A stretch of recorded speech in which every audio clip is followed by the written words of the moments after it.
In this video, we're going to be comparing two numbers. So if you have a problem like this that says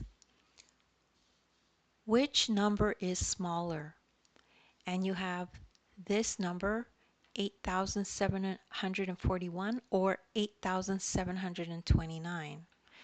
So the way to figure out which number is smaller is you can first count the number of digits, right? So this one has 1, 2, 3, 4 digits. This has also 4 digits, 1, 2, 3, 4. The next thing you do is you start at the left and move towards the right when comparing two numbers. So remember this arrow, so you would start this way on each number and compare each individual number to the other number.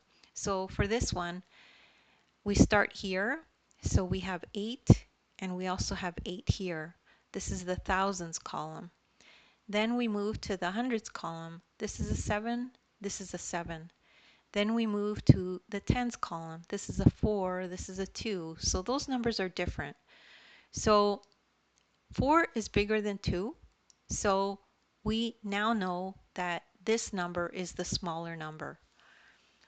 So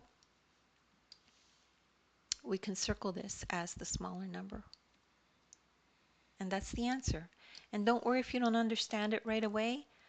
Just rewind the video and watch it again.